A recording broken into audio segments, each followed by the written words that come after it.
Donc Olivier Place, je travaille chez Pimcore depuis, enfin je suis Pimconaute, hein, parce c'est comme ça qu'on s'appelle. On reste dans le thème au-dessus des nuages avec Pimcore. Et comme vous voyez, je fais dans le digital et dans le papier également. Donc on a alors une autre chose que je voulais vous dire aussi, c'est que ça va être du franglais, parce que je suis de franco-allemand, je habite au Danemark, j'ai grandi aux États-Unis et je travaille aujourd'hui à Paris, donc c'est un gros mélange, ça fait très longtemps que je suis au Scandinavie, donc il va y avoir beaucoup de franglais, je m'en excuse, mais ça sera du mauvais français et du mauvais anglais. Donc PIM, tombe bien, PIM, PXM, donc pour ceux qui ne savent pas, donc Product Information Management et Product Experience Management. Donc avec la participation d'Etam qui est client Pimcore et de client Data Solutions. La technique. Donc, comme je disais, on est carrément au-dessus des nuages sur Pimcore également, puisque nous le thème c'est l'espace. Donc avec une reconnaissance, enfin par plusieurs analystes depuis notre création, juste 2 minutes sur Pimcore, même pas, depuis notre création en 2013. Donc aujourd'hui nous sommes dans 3 pays, enfin basés en Autriche, également des bureaux en Allemagne, et nous avons récemment ouvert aux États-Unis, ce qui a d'ailleurs créé un certain nombre de nouveaux problèmes, nouveaux challenges sur le produit, sur le marché, évidemment, sur notre développement. On y reviendra peut-être si vous venez nous voir à notre booth qui est en bas. Donc, on passe de l'information à l'expérience. Donc, quels sont les facteurs qui créent ce besoin et auxquels les marques doivent s'adapter? Donc j'ai essayé de résumer ça sur plusieurs points.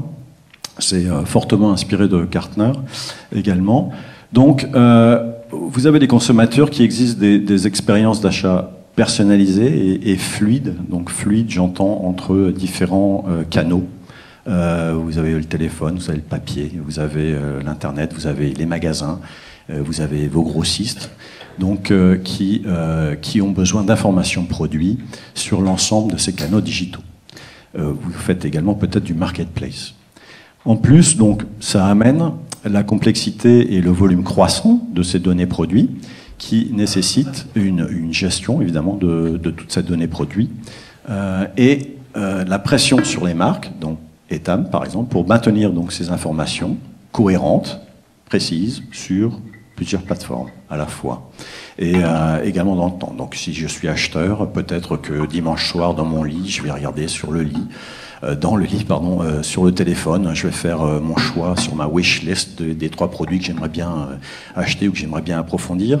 J'aimerais bien, quand j'arrive au travail lundi matin, que cette information soit conservée quand je consulte le site web de ce fournisseur sur mon ordinateur, enfin bref, que ça soit cohérent également avec le papier ou les catalogues qui sont disponibles. Donc un nombre croissant de canaux sur lesquels les entreprises vendent également, puisque de toute façon vous ne faites peut-être pas le Big Bang, mais le marketplace entre dans vos marchés, peut-être qu'il y a des franchisés, peut-être qu'il y a, enfin bref, des différents canaux qui se présentent à vous. Et donc, ce besoin accru d'améliorer les ventes sur les canaux tiers, donc les marketplaces par exemple, en optimisant les fiches produits si nécessaire. Donc tout ça contribue aux besoins de la donnée produit.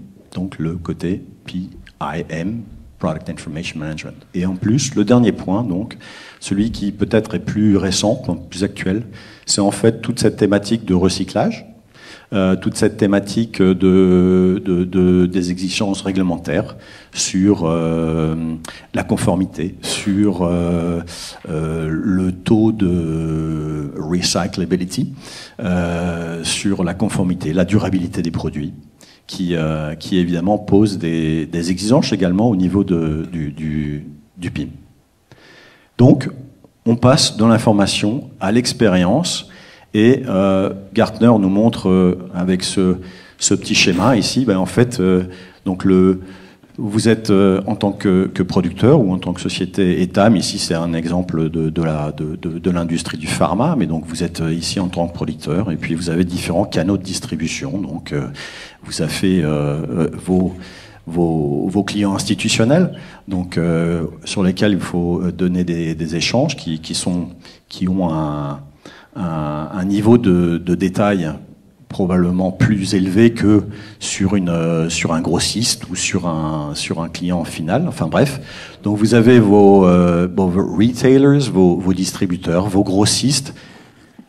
Vous en avez plusieurs à chaque fois, différentes langues, différentes variantes, différents niveaux d'information.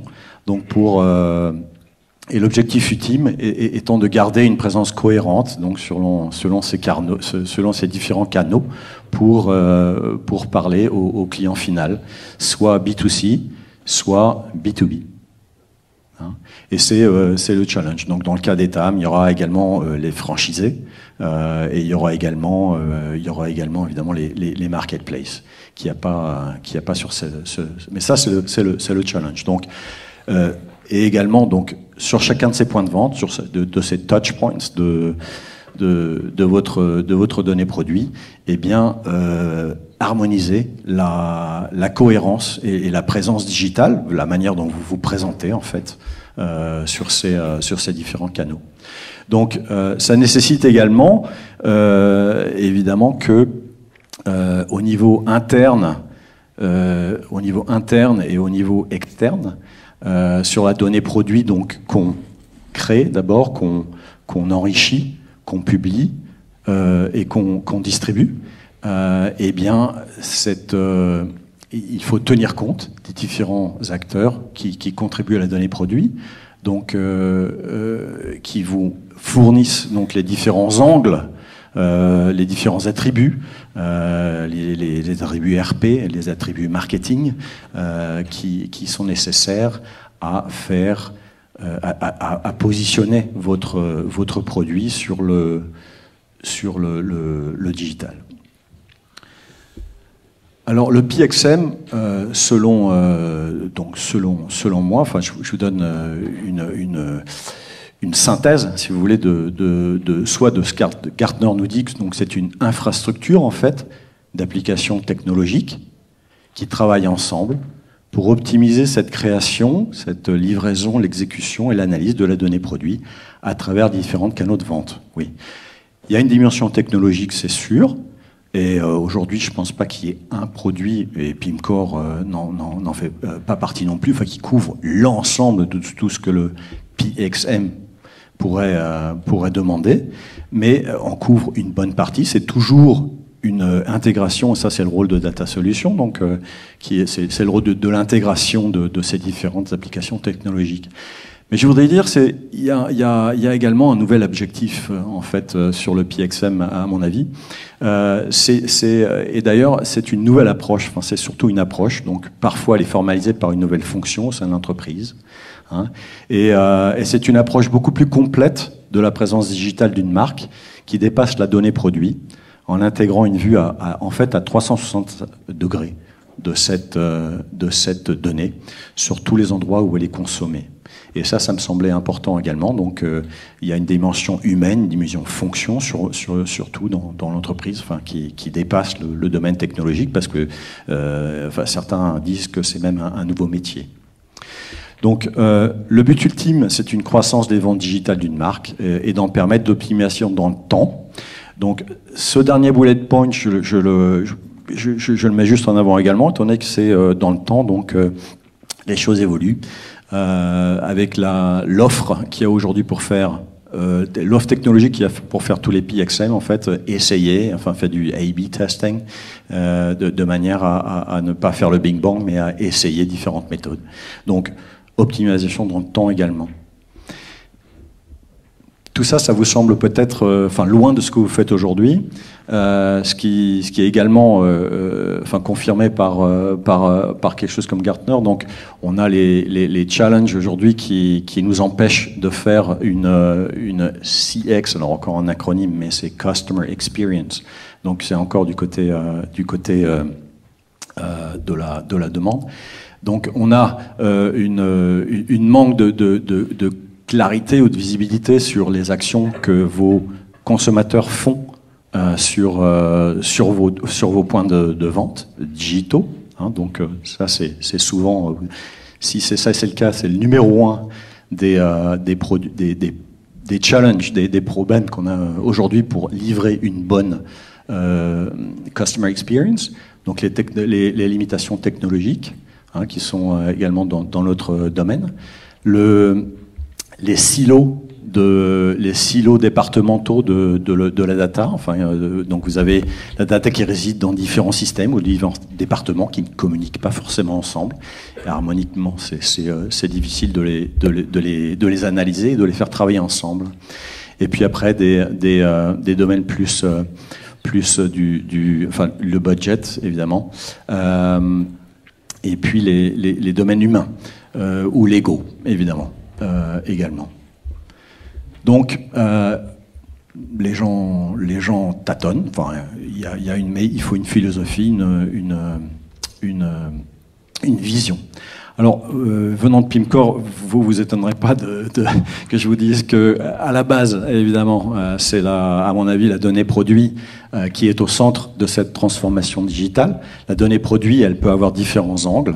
Elle peut avoir, ça peut être les données de référence, donc qui sont plus couverts par encore les acronymes, donc le Master Data Management, qui sont les données de référence des entités du business et qui permettent une source unique de ce que veut l'organisation, de ce que définit l'organisation.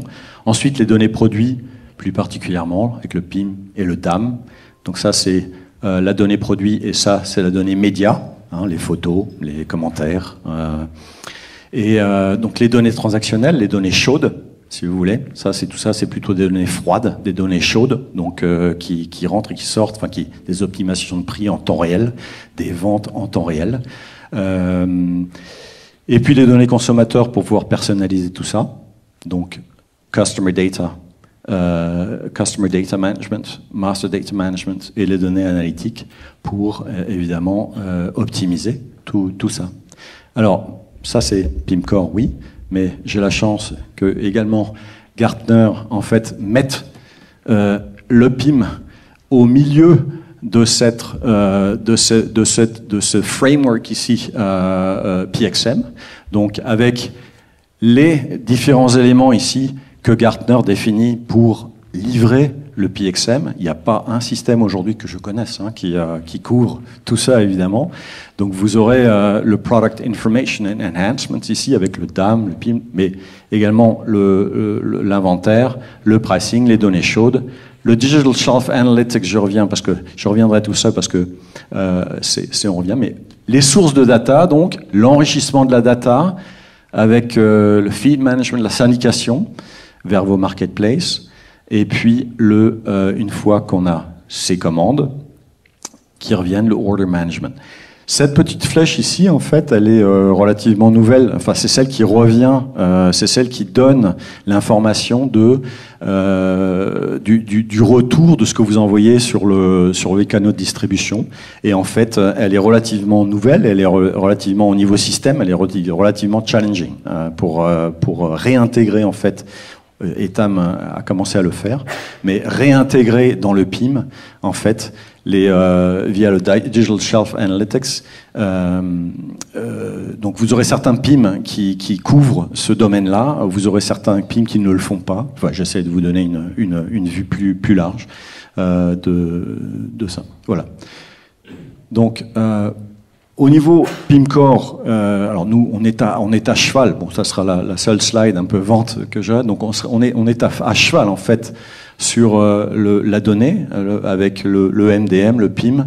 Alors, une partie d'âme également. Nous avons nos collègues aussi de Vidéa ici qui sont là et qui couvrent très bien le DAM, le CDP. Et puis, le côté expérience avec la visualisation des produits et évidemment le côté e-commerce également. Et puis l'automatisation au milieu de ça avec du machine learning et de l'intelligence artificielle.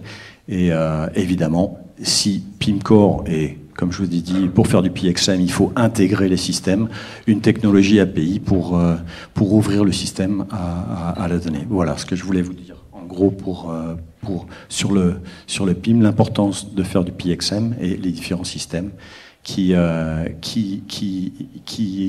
arrivent. Voilà, je ne vais pas aller en arrière. Et puis maintenant, voyons l'exemple d'Etam. Merci Olivier. Voilà, de rien. Vous m'entendez bien? Voilà. Vous avez besoin de ça. Du coup, moi je suis Eddie Alvaro du groupe Etam. Je suis analyste fonctionnel. Je m'occupe de la partie interconnexion entre le PIM et notre ERP. Du coup, je vous mets le slogan du groupe. Donc c'est séduire le monde avec respect en cultivant les singularités. Donc tout le monde connaît, je pense, la marque Etam, mais nous sommes un groupe composé de 5 marques, donc Undies, Maison 123, Isée et Livy. Donc chacune d'entre elles ont une particularité. Donc par exemple, Undies, c'est, on va dire, tout ce qui est côté jeunesse, et Etam ou Maison 123, c'est pour plutôt attirer les femmes matures. Isée et Livy, on va être vraiment sur de la gamme de luxe, mais qui est abordable. Du coup, les forces du groupe sont les 5 points ci-dessous. Donc un groupe familial, parce que le groupe Etam existe depuis quand même 1916 et tenu par la famille Melchior. Donc on a une culture qui est très vraiment agile, où on se pousse vers l'innovation. C'est pour ça que cela revient au point 4. On cherche, et nos dirigeants sont toujours à la recherche de nouveautés pour acquérir de nouvelles compétences ou même de nouvelles technologies. Donc c'est pour ça qu'aujourd'hui nous sommes là pour vous faire un retour sur notre PIM. Donc du coup, cette petite carte du monde représente, on va dire, tous les bureaux où se trouve Etam, sachant que Etam représente dans le monde entier, on est présent dans 57 pays, pour un total à peu près de 1600 points de vente, que ce soit franchisés ou des magasins propres. Donc on a une présence aussi au niveau des contenus, on est présent 2 fois lors des événements de Fashion Week. Donc on a un petit créneau pour pouvoir, comme vous le voyez souvent sur W9, le live show. Donc on est présent aussi sur de nombreuses marketplaces. Et l'année dernière, nous avons fait un chiffre d'affaires d'à peu près 900 millions.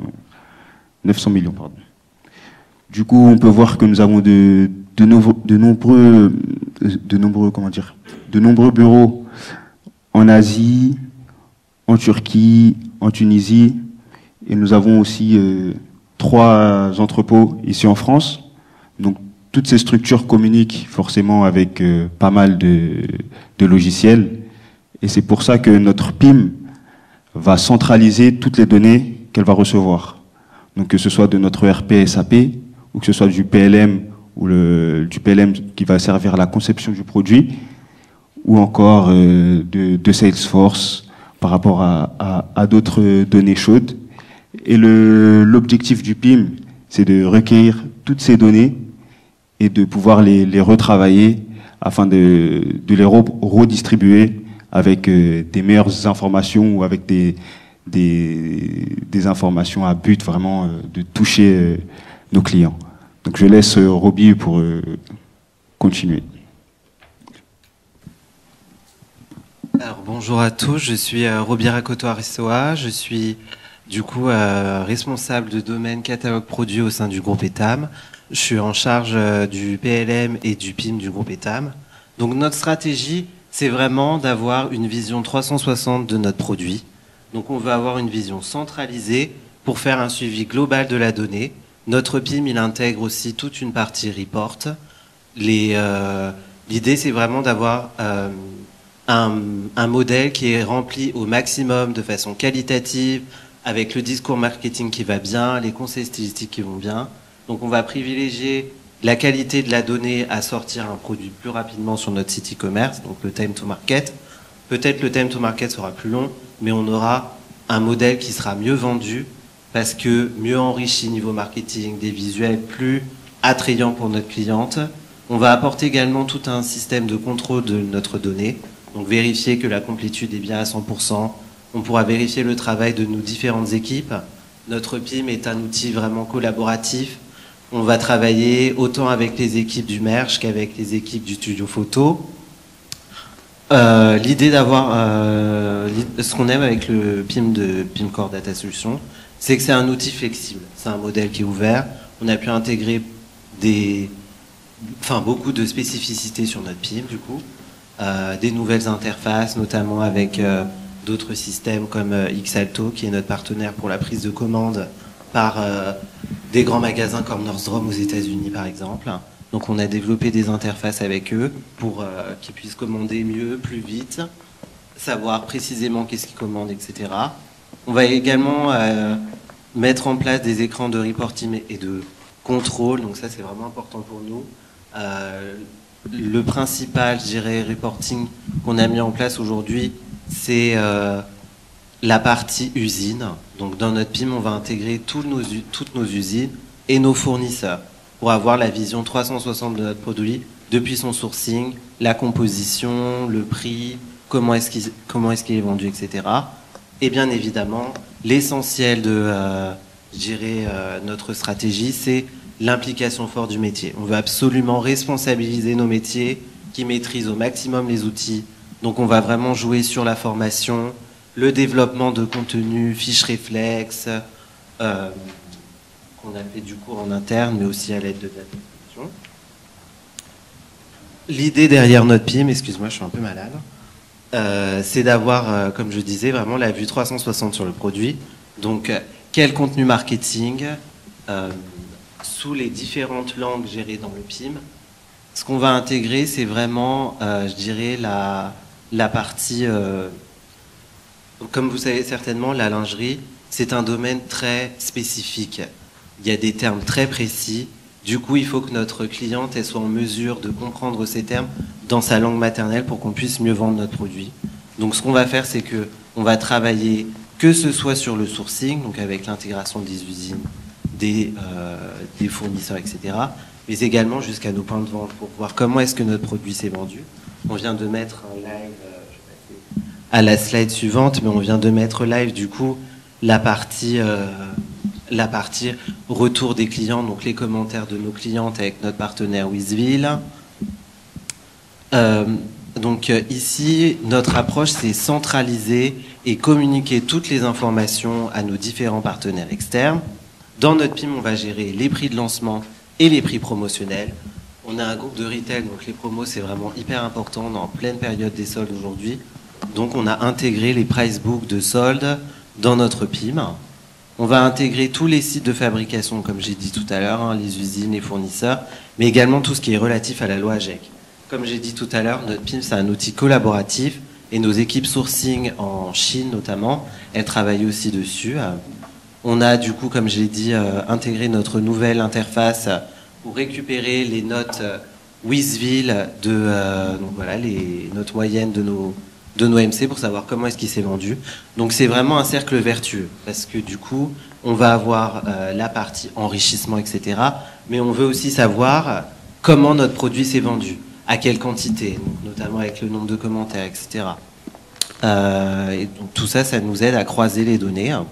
On va également travailler sur, là on est en train de faire les différents ateliers de cadrage, hein, sur la partie intégration du module d'IA.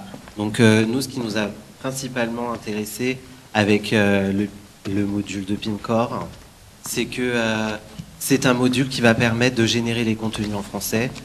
C'est une seule personne chez nous qui gère tous les contenus marketing en français. Donc c'est pas un modèle viable et on veut toujours être à la pointe de la technologie dans notre groupe. Donc on va intégrer toute cette partie génération de contenu automatique, mais également la génération des traductions en automatique. Et on aimerait aussi travailler sur l'optimisation et l'amélioration des visuels. Donc ça, c'est un élément que nous a montré Data Solutions lors du All for Content. Et du coup, c'est un élément qui est, je pense, important parce que à vendre une campagne marketing percutante, c'est essentiel pour mieux vendre. Et nous, la présence sur le digital, elle est vraiment primordiale pour attirer au maximum les clientes. Ici, ce que vous pouvez voir, c'est les différentes données, comment elles vont sortir sur notre site e-commerce. Donc la partie prix, la partie taille, la partie, voilà, comme je disais, nos engagements. On a tout un grand programme de nos produits, donc notre campagne WeCare pour des produits plus responsables avec une empreinte environnementale plus faible. On a ici toute la partie Wizville dont je parlais tout à l'heure. Et toutes ces données-là vont être du coup envoyées vers nos différents partenaires externes. Quelques chiffres. Hein. On a développé plus de 50 product feeds à destination de nos différentes marketplaces. On va travailler avec VP, La Redoute, Zalando, qui est un partenaire stratégique marketplace du groupe Etam. Il faut savoir que les marketplaces, c'est vraiment un enjeu stratégique pour notre groupe et c'est un énorme levier de croissance.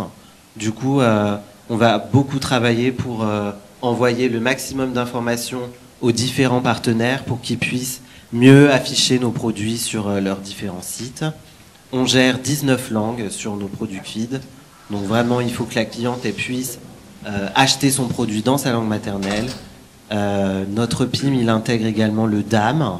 Donc on a plus de 105 visuels qui sont uploadés dans notre outil. On gère plus de 11 angles de vue dans notre PIM. Donc ça, c'est une spécificité que nous a permis Data Solutions, du coup. Et on va avoir 4900 modèles couleurs dans notre PIM à date. On a un historique de plus de 5 ans dans notre PIM. Mais comme on a un groupe de lingerie, vous imaginez bien que ces modèles couleurs, ils sont aussi démultipliés à la variante bonnet, taille, etc. Et donc, voilà pour moi. Est-ce que vous avez des questions? On a le temps de prendre une petite question.